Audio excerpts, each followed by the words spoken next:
Sunday service. Hello, it's me again. Sorry, it's been a little while. I hit a little pre-Christmas busy patch working on Texas Chainsaw. I think I'm actually going to ramble this time. The last few ones, I've had some really nice, concise things to say, and it's Christmas, so I'm treating myself to zero preparation. um, so let's chat, shall we? First of all, what can we talk about? I'll tell you something that's good to remember is that I speak from the point of view as a musician. I think this is probably true of people working in a range of arts, that you can't expect your output, energy, and quality levels to be even when you're making stuff.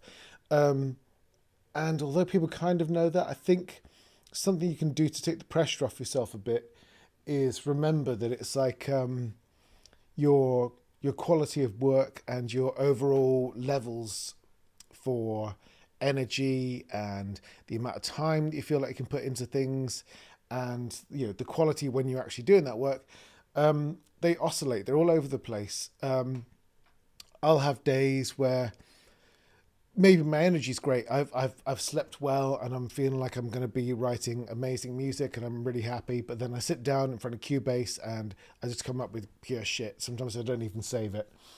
Other days you could be tired, you could be burnt out from work, you could be hungover from a night out before, something like that, and you just sit down and write something awesome.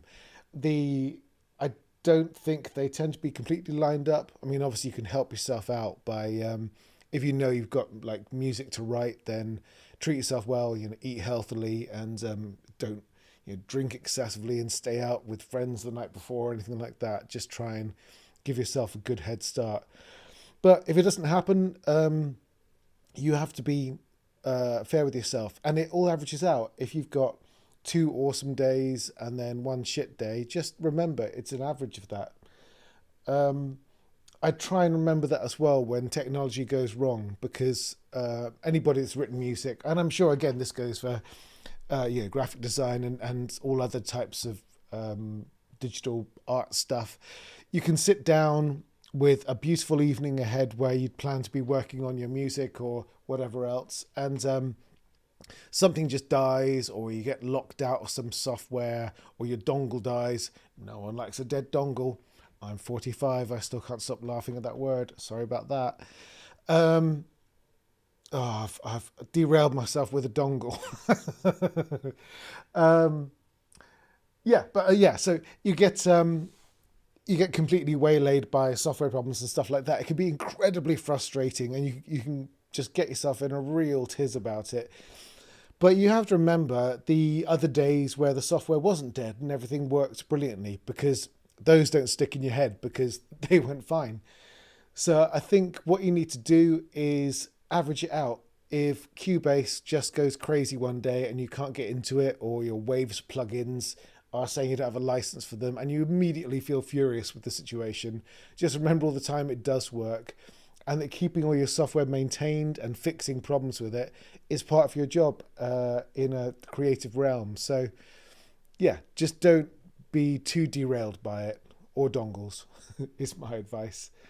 What else can we talk about? Well, another thing that's coming up for me, 2 things actually, and these make nice subjects, I think. First of all, I've decided the period between now and when things get going again in January, I'm going to use that time to learn.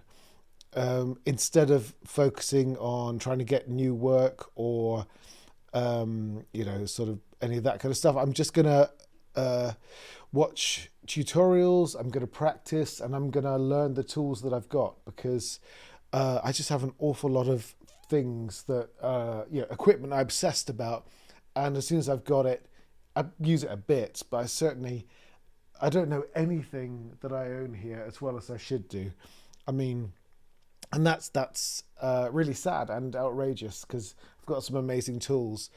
So if you have the opportunity at some point to slow things down for a few weeks and watch tutorials online, I guess, like read interviews with other composers and things like that, and just think about your craft a bit out of the context of any specific work that you're doing at the moment. I think that's incredibly useful. Definitely something to strive towards at various points. Maybe set yourself like 2 weeks a year, or 2 nights a month or something like that even, and just learn and just abstract yourself from the specifics of any one job. And then after that, in January, I have enough capacity for my freelance workload again at the moment that I can take something else on. So I would love an exciting new sort of self-contained project of some kind. People ask me quite a lot, what's like the etiquette, or the what's expected when it comes to cold calling for work as a composer in the world of video games. I think it's fine. People contact me as a audio director for a games company quite regularly, and I keep note of who they are. And if for me, it's more if they've got a special skill, like if they're a vocalist of some kind, or an instrumentalist of something in particular, then particularly make a note of that. But cold calling about video game work is fine. I don't think, as long as you're not badgering the same person or the same company, which is just unprofessional. I think that's healthy enough. If you want to just get your music reel together, or just list the work you've done and the kind of work you're good at, and get in contact with someone, especially like if you see a new game that's in very early production and you think to yourself, ooh, they might not have got a composer sorted for that yet, and then you contact them. What's the harm? I mean, they'll say nothing most of the time. They'll say no some of the time after that, and very, very, very rarely they'll say yes. And I've probably sort of cold called on, over the years for 500 different things. But a couple of those things have led to work. And once you're known as a reliable composer that delivers, content that's what they've asked for, and that they're really happy with, then you're on the books then. And then that's much easier to get follow-up work than it is to get initial work with any company or particular audio director for a company and stuff. So building up that base of contacts that you can come back to and check in every now and then with, and see if they've got anything they're working on you could contribute to, is incredibly important, because that's the goal really. If you've got 30 different people that at sort of points of contact at different video games companies, then you could just sort of eventually start circling around, seeing if anybody needs anything, and generating enough work to really get some momentum. So a few things to think about, I guess. So to summarize, I guess, remember that you need to think about the averages of the amount of time that you've had software problems, or you're too tired to work, or the work you're doing is rubbish, versus all the good times, and just go easy on yourself when those things happen. Remember to take time to abstract yourself from your work and get better with the tools you have, with new skills, buff up on new instruments, or learn more about the structure of orchestral music, whatever. It's all good.